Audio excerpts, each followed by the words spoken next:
my evening last night devolved into garage karaoke, and you were talking about Pinback. Well, I had to sit through some Nickelback last night. Wow. Garage karaoke? What is that genre? I don't know that genre. It's a karaoke set up in your garage. Oh. So you have a karaoke set up in your garage? No, I actually have a karaoke set up. I call it karaoke because when my wife has a few drinks, she likes to karaoke, and her name is Sarah. Yeah. Pretty much everybody. That's the whole defining one. That is karaoke? Yeah. My wife is a particular, Chami. You've met Chami, right? When my wife has a couple drinks, she turns into Chami. Yeah, she was kind of had a drink last time when we were doing our summer special. Oh, yeah. She came in and... Yeah, she's a little chippy. Mm-hmm. But, Chami can get violent sometimes. How do you spell that? Chommy. Ah. Chomalent.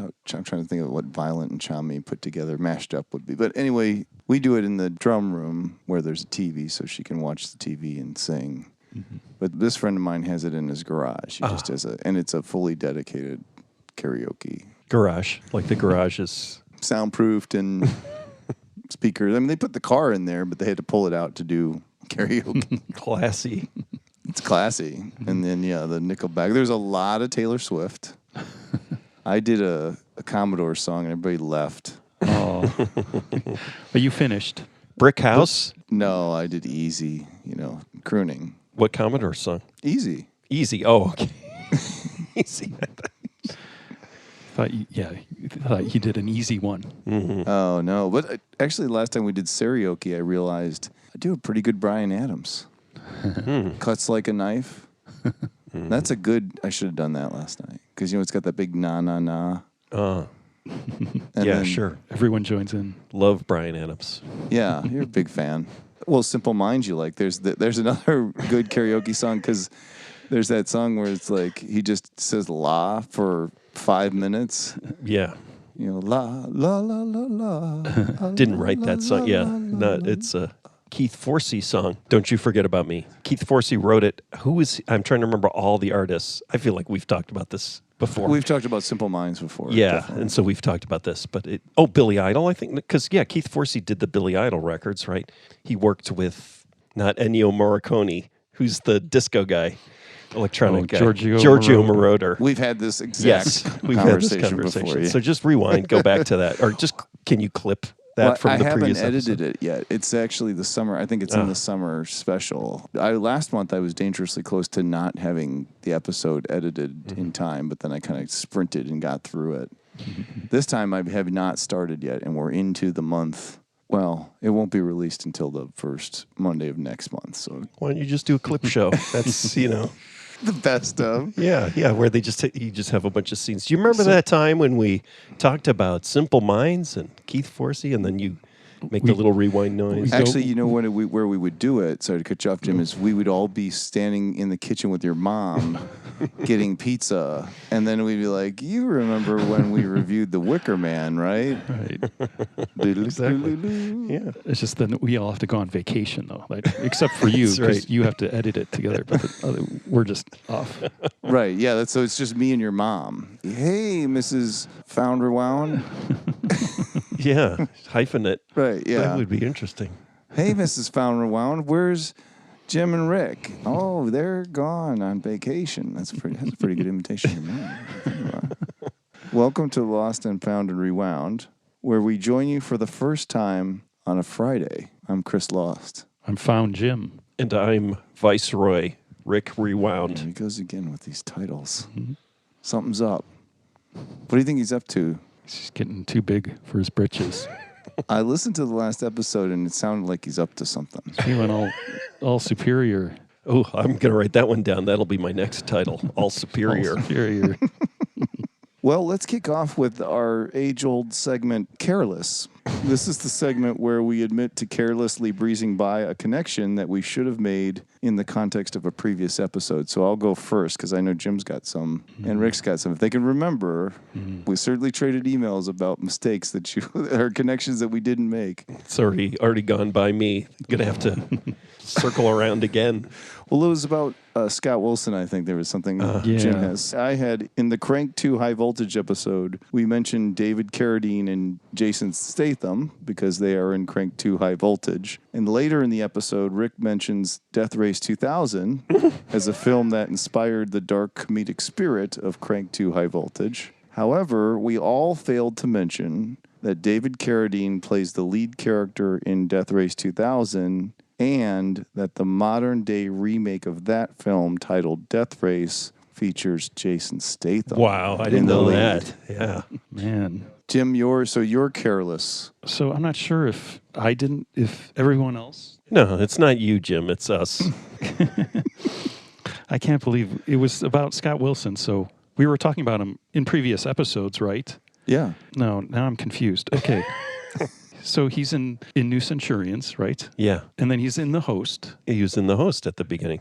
When we did the Host episode, did you ever mention that? I don't. I just mentioned Scott Wilson. Because Yeah, but I thought didn't- because it was obvious, but it wasn't Yeah. obvious. I just completely forgot. It was like the week after or 2 weeks, and I completely forgot that he was in New Centurions. I think Right. I mentioned he was in Exorcist 3, yeah, in Cold Blood. I remember. Yeah, and we I talked brought about that In up Cold again Blood, because yeah. I mentioned that the first time. and then I think I complained again about. Did I complain again about the 2-season Scott Wilson arc in The Walking Dead? Yeah, where you they're on did. that farm. Too much time on the farm. Yeah, multiple times I think. And I mentioned the right stuff. He's in the right Yeah, stuff. but we on it. did not bring up New Centurions. Literally, we had just recorded that. Maybe 3 weeks before. Maybe it was a while. It was 2 weeks, maybe 3. That just occurred to me when I was like, wait a minute. That's the great thing about having a terrible memory. Like, I'll actually go back and listen to an episode here or there. And, like, in some ways, when we were doing the episodes, like, we would record an episode and then we would record the preface to the episode, like, a year later or something. And we would have talked about the same thing in both episodes.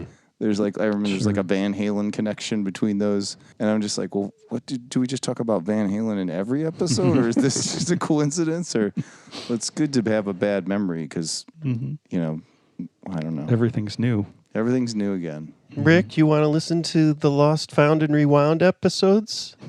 Yeah, I haven't heard those in a long time. Well, you listened to them last week. You listened to him yesterday. We had, remember? He sat here. Oh, yeah, I do. I think my brother's on one of those episodes. Do you know about my brother, Jim? Yes. The astronaut, of course we know. Jim, he's famous. The brain that was transplanted into a Robot astronaut. bonobo ape and sent into space.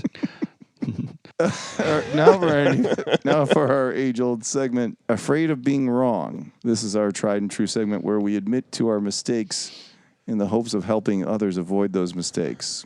And so I wanted to share that the brand new Odwalla water bottles inexplicably come with a fairly hefty paper instruction booklet shipped inside the bottle. And the mistake I made was I didn't discover this till my first refill.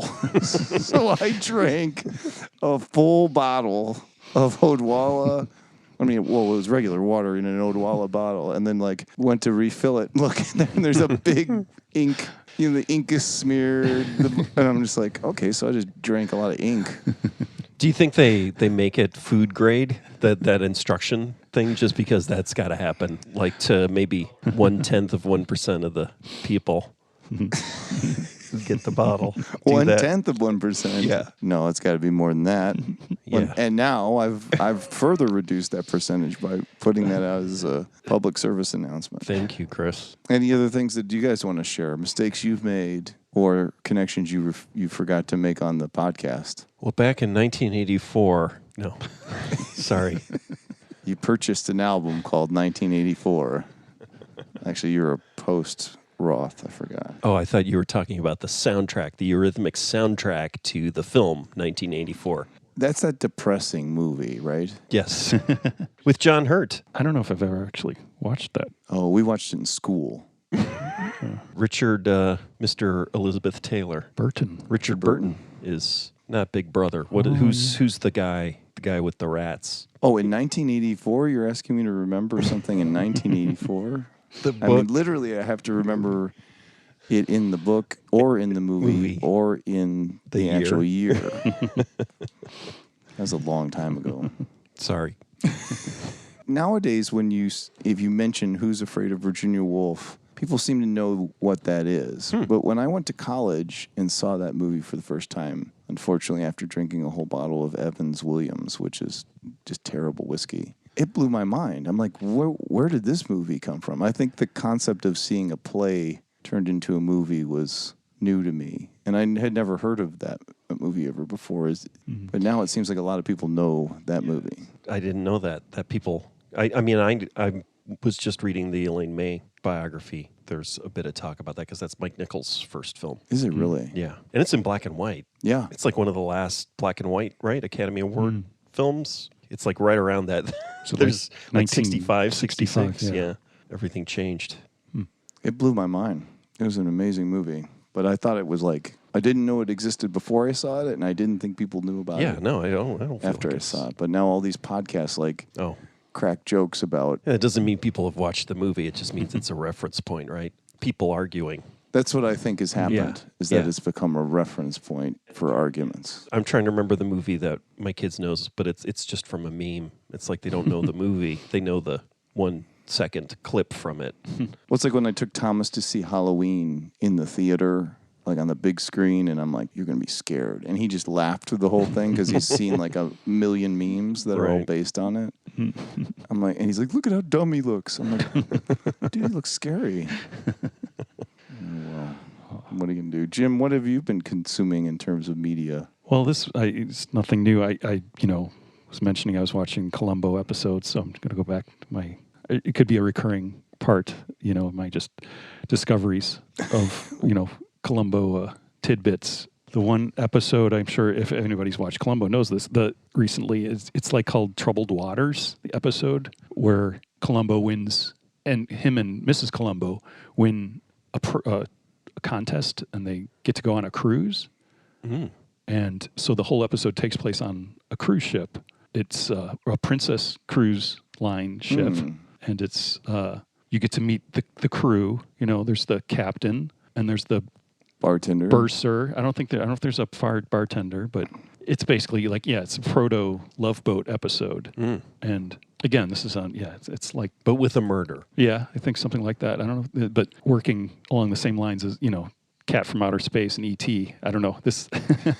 I looked this up, and people obviously make the connection. But anyways, it's a couple of years before Love Boat. There's an obvious connection somewhere. My fantasy is that it's some executive or in the promotion department of Princess Cruises either had a friend in the TV or something, or came up with this idea is like, let's get some TV show to do some episodes on our boat or something. Or it's the other way. It's a TV executive was like, knew somebody on the cruise line. It's like, hey, he just thought of something. Let's do something on a boat, or like do with the characters. Or I don't know if it's Columbo, it was like, let's do a Columbo on a boat. So was it legit shot on the boat? Absolutely. 100%. Was Love Boat legit shot on a boat? Well, some scenes. Some but scenes. it's the same company. It's Princess Cruises. And I think I looked it up. It's the same boat that the pilot episode of Love Boat was filmed on, but not the series was on another boat. I'm just wondering, there's obviously a connection. Somebody had some great idea and probably got a great promotion. It was like, let's do this tie-in. I'm thinking it's the cruise line because it's a total totally. advertisement. Yeah. And it's like some brilliant. Budgetary, too. Like, that probably cuts the budget of your production down. Yeah, I don't know. But it was just this one episode of Columbo, and it was definitely before Love Boat, and different network too. So that makes me think it's more a Princess because Columbo was CBS, It could have been the same production company. maybe, but I don't know. It Aaron Spelling did Love Boat, right? probably that sounds right. Yeah, I was thinking it was like, okay, Princess. They's like, oh, here we'll give you a free run of a boat, and the name of the cruise line is everywhere. You can do whatever, and then like maybe they just did a Columbo or something, and then maybe somebody, I don't know. I have a feeling let's do a whole TV show, and then maybe CBS passed, and then ABC said, okay, sure, and let's do this whole TV show. What actually happened was you had the Princess Cruise Line's Columbo episode with a murder. All of a sudden, passenger, the cruise line just took a huge hit, and then in lieu of a lawsuit, the negotiation was how about we produce 5 seasons. 5 seasons of a this show about people. with the guy from Mary Tyler Moore as the boat captain, and it's people falling in love. I'm going to say it's a lawsuit. Liability claim. Princess Cruise Lines? You mean that cruise line where people get murdered? Every time you go Every on a time you boat. go on a boat? No, Murder but- cruise? But see, they know. But Columbo was already famous. They know what they Yeah. were getting into. So, but Columbo's on the boat. Look out. Somebody's dying. and on this Columbo episode, the captain is Patrick McNee. Oh, wow. Yeah, the whole crew is British. It's supposed to be classy, I guess. Classier. It's like they just hire people with accents or something. Make it seem Yeah, totally. like a Like Star Wars. yeah, exactly. Yeah, unlike those Dune movies with the American accent people who are supposed to be royalty. It's just garbage accents. Professional wrestlers. Yeah. Yo. It does take you out of a science fiction film when someone has like a New York Yeah, accent. totally. Kansas City. Food-wise, once only known as a barbecue town. But thanks to the Taco the Town podcast, everything has changed. Kansas City has rightfully taken its place as a taco paradise, smack dab in the middle of the USA. And all of these tacos belong to us on the Taco the Town podcast. My name is W. David Keith, certified tacoholic, and I live a very taco-centric lifestyle. On the Taco the Town podcast, we're tasting every taco in the town.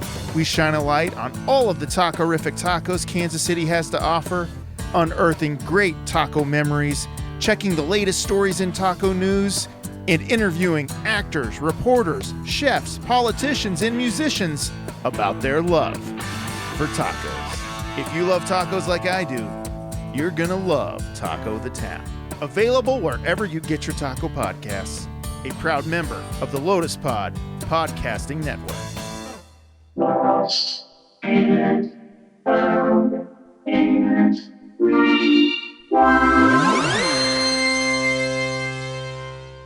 I was thinking that I hadn't seen much, but I did see Romulus lately. Garbage science fiction. Yeah. How was it? You shouldn't see it. And not even for the gross reasons. I think it'd just make you furious. Yeah, I'm sure it would. I did watch what was the first new Alien one it wasn't called Alien. It had the German robot guy. Prometheus, right? Is Prometheus, that it? Prometheus, yeah. I don't think it made me that angry, but it was because Ridley Scott directed that, right? Yeah, and it's just like, why do I do this to myself? It's like, look at the date on the film. Is it after 1984? Okay, don't watch the Ridley Scott film. I almost watched Ferrari. No, that's Michael Mann, right? I got to watch that. I need to see that. Yeah. That complaint actually leads me to what I've been consuming a lot of lately. We went on a trip to Colorado and went and saw a bunch of wildlife. My wife turned me on to this podcast called Tooth and Claw. And, they're just starting a lot of podcasts with 3 white guys on them. So I really got into it. Actually, 2 of them are brothers, too. Believe it or not. And the other one's the friend who's kind of like the producer-esque / host guy. Wow. Not that I would claim to be a producer, but it's all about animal attacks. But the guy, because I was getting pretty proud of myself because I was like, I don't think I want to watch true crime stuff anymore. After my friends started showing up in the true crime podcast or documentaries, I'm like, I'm going to stop watching those. Switch to True Nature. So then now I started listening to Animal Attack podcasts. But he does a good job of like not making it sensationalist. He makes it educational. He's like, this is what you should do if it's a black bear or a brown bear. Or, he's a biologist and loves animals, so it's not the animal is not pitted as the enemy. It's the humans most of the time doing the wrong thing. But that led me to watch The Ghost and the Darkness, which is this Val the other Kilmer. Yeah. Lion movie, Yeah. Michael Douglas, right? Yeah, Michael Yeah. Douglas, Val Kilmer movie. And I remember it not being very well reviewed. I wanted to see it because it seemed very interesting. And it's based on a true story, actually, where a guy from, I think, Scotland, Val Kilmer's accent was so bad. And I mean, he moved in and out of an American accent to a Scottish accent pretty quickly. And he's there to build a bridge over a river in Africa. And lions start eating a person a day from this camp. And this was really happening for months. And then they have to hunt down and kill the lions. And I watched it. It's beautifully shot, kind of a neat story. But the guy who directed and the people who acted in Mountains of the Moon should have been in this movie because it had that Mountains of the Moon kind of feel to it. Yeah. Yeah. Because it was that time period. But Mountains of the Moon was like at the end of The Ghost in the Darkness, I'm like, this is just Hollywood crap. Like I got through it, but it wasn't good. You know, it was off. The acting was bad. The two main actors were terrible in it. Should have been Mountains of the Moon. Yeah. That's what I remember about it. Yeah, I feel like we watched it. I remember watching it on tour in a hotel room with the band asleep. I was in the corner. The bass player was still awake, probably doing something, and the lights were off. And I had the TV turned to the corner. I remember sitting there watching this, like quiet, and I think I was watching that movie because I've seen The Ghost in the Darkness in the flesh. There, at least they used to be at the museum, the Field Museum. Field Museum in yeah. Chicago has the skins, the actual animals. Yeah, the two lions that were shot, or they were at the Field Museum. So I don't know if they're still there. I think they something happened with them. Like I don't know if they restored them or they got cleared them. Yeah, some of the stuff, like the shrunken heads, they got rid of all the kind of weird sideshow, freak show stuff. Like they used to have the shrunken heads. Right. I remember those. And those are definitely gone. They don't have those on display anymore. But All the fun stuff. yeah, so Is the submarine still there? that's Science and Industry. Science and Industry, Sorry, guys. My bad. I was going to go down there today because I had a bunch of free time open in my day, and then it got filled with meetings. They just loaded it with meetings. I'm just sitting in a hotel room being like, those lions are just... I could walk to those lions. I wanted to complete my Tooth and Claw to Lion movie to see the lions. the best part of the Field Museum. I know they may have remodeled. I haven't been there since, but they used to be the Pacific Northwest Native cultures, Native Americans, but all the stuff up in Vancouver and Washington, all of those tribes. That whole section of the museum was always great. It was like it was really dark and moodily lit, and it's all really. I just like that artwork, anyways. All those cultures. I know they were remodeling those. I hope they didn't change it too much, but that was a few years ago. I know they were messing around, but that's a little tourist tip. The Field Museum. It made me think, why don't you have abstract pelican tattoos and stuff, or whatever Right. that bird is, that aquatic bird that's in all those carvings. The wombat? I remember the wombat at Brookfield Zoo. Oh was yeah, a the big ornery. thing. Yeah, I remember it butting its head against the fence. It seemed pretty hostile. All the wax things made wombats, or there was a wombat wax thing. Moldoramas. Oh my God. Boy, I man. really made a mistake. Yeah. Plastic, man. Oh, they're plastic? They're not wax? No. I guess they were plastic, weren't they? They were hot. How much money did I spend on Moldoramas when I was in Michigan over the summer at the Henry Ford Museum? I think I spent $50. Moldoramas are $5 a pop now. Yeah. What did they used to be? 75 cents or something? Maybe less. 50 cents. If it was 2 quarters, or probably was Yeah, the now slide thing. they have a whole digital. Yeah, you can scan your card, so you can just burn through money at. Does it have tap? I got a Moldorama of the Kennedy presidential limousine. I have Oh, that right. sitting in my collection. Yeah, Henry Ford Museum had. They had a Wienermobile. Well, they had a Moldorama exhibit at the Museum of Science and Industry. I think it's still there. And I just went there in December and I think I dumped about $25 because they were swapping out some of the Moldoramas. And what do you do with those Moldoramas, Rick? Put them on a shelf. Do you have an alligator? I think so. How about a porpoise? Yeah, I think so. Although I haven't been to the Brookfield Zoo in a while, so I may not have them anymore. Do they still have a porpoise show there? Remember they had a porpoise show in the middle of Brookfield. Sure. I was there maybe 10 years ago. It was there. I mean, there was water. I mean, it's not like they just had them sitting in the parking lot in a car. You go visit them. But you associate SeaWorld like San Yeah. Diego and Yeah. Florida and not Brookfield. Imagine if they had a tiger or a lion at Brookfield Zoo. Crazy. Yeah. Instead of just a bunch of raccoons. What do they have there? Raccoons, opossums, Squirrels, dogs, cats, chipmunks. Morris the cat. an occasional deer. They have the 2 lions that killed all those workers, and then they have the stuffed Morris the cat panting in his cage. You all missed Rick's Morris the cat story prior to our taping. Rick met Morris the cat, I did. The original. The original Morris the cat. and he wasn't in good shape. Well, he was just a little overheated from the pet parade. I wasn't criticizing his physique. I was just saying he was exhausted Yes. Yeah. in a bad way. Yes. Rick, what have you been watching? Not by osmosis, I guess, like passively. So I'll sit in the TV room while my youngest is burning through all the X-Men movies, which I had no idea there were so many X-Men movies. Like, completely missed that whole thing. And it's like, then I said, oh, that's why Jennifer Lawrence is famous, is because she's in the X-Men movies. And then my kid said she's also in Hunger Games. I'm like, oh, okay. And it's like, that's why I don't. And then I'm trying to think of who else is in those movies where it's like, oh, I was astounded. First off, I'm astounded on how dumb they are.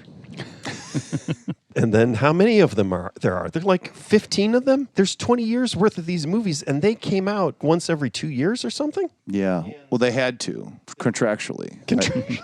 No, I think I'm serious. They had, in order to to retain the rights to from Marvel. Sony right? had the same issue with Spider-Man. They had to keep cranking out Spider-Man movies.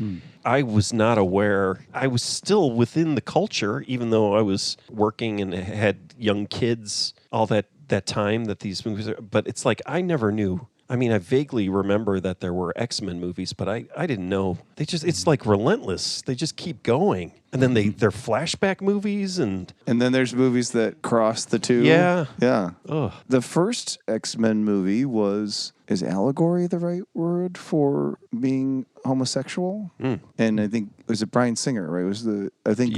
There is a sociological depth to the first film. And then the second film was good, I thought. I thought it was a good action film. Rick did not. You're all missing his eyebrows, which are telling me he did like the second film. I don't even remember which one in this sort of like. It's the one with the blue guy that can disappear and reappear.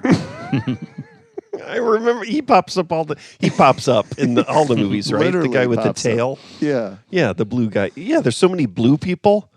There's lots of blue people, but this guy can disappear and appear. Right. Yeah, I remember that. I remember some kind of cage match. That was where he shows up. Maybe that's the prequel version of him. Oh, maybe. I just remember that Quicksilver scene. In the new ones, there was a scene with Quicksilver, which I thought was like a game-changing way to show. It was all done in slow motion, showing how incredibly fast he was. Oh, yeah. The guy, the Jeffrey Dahmer guy, right, plays. Oh, is that who it is?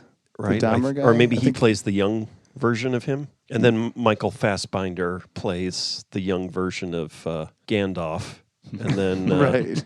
then that English actor plays the young version of Jean-Luc Picard, but he has long hair for a while, and then he's got a shaved head. Yeah, then he gets shot, and his hair falls out. Okay, is that why? Yeah, because I wasn't watching them continuously. I'd like walk in and sit there and be dismissive, and make harumph noises, and then tut, and then work, do my crossword puzzle or something while and then I'd leave.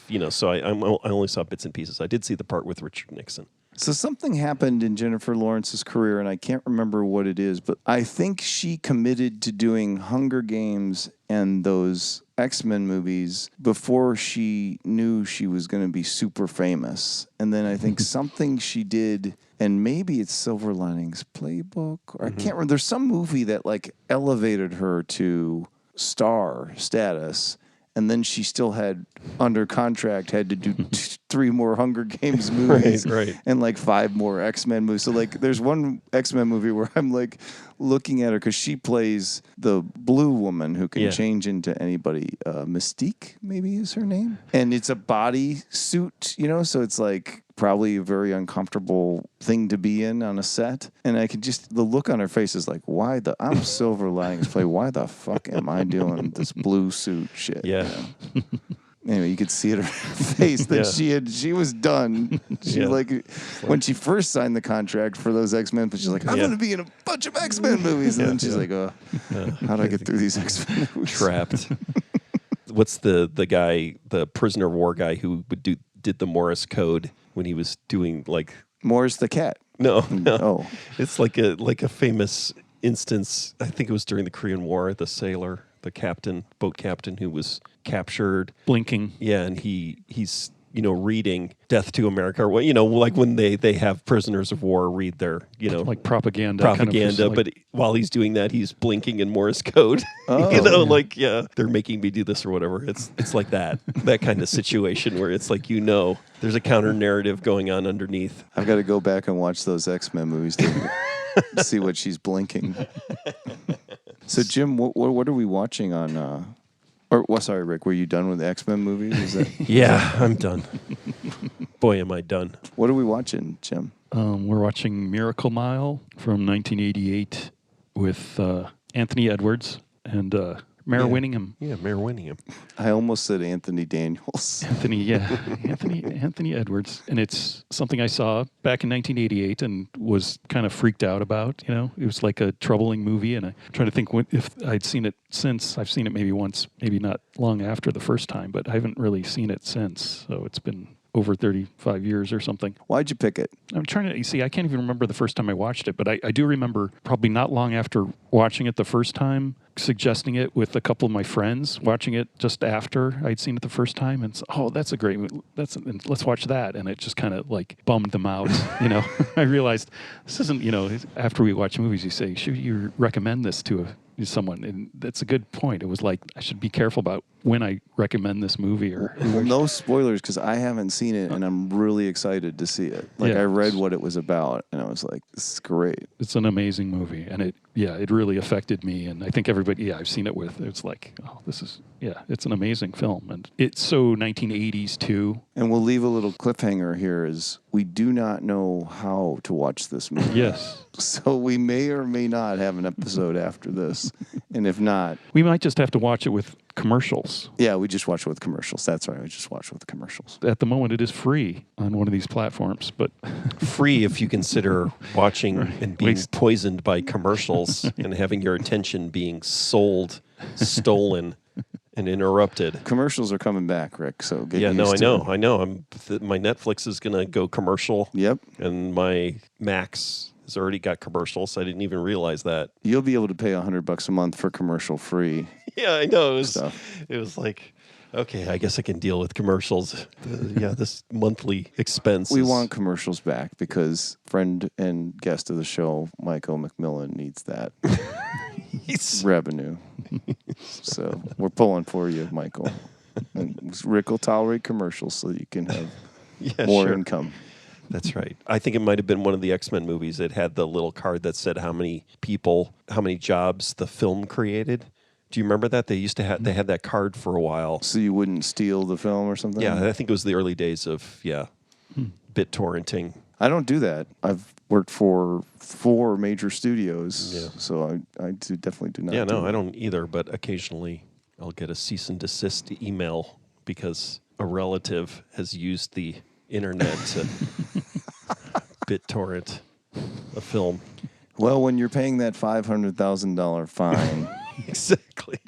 I'll be sure to Just put it on top of the $50,000 fine for downloading music in the early 2000s. Right. Exactly. All right, we'll be back with our next episode on what's it called? Miracle Mile. Miracle Mile.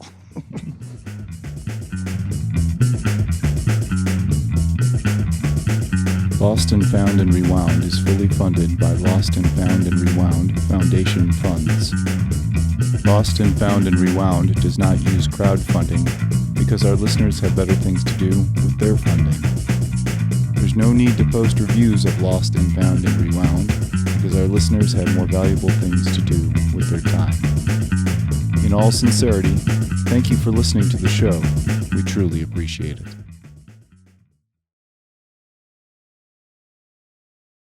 Lotus Pod.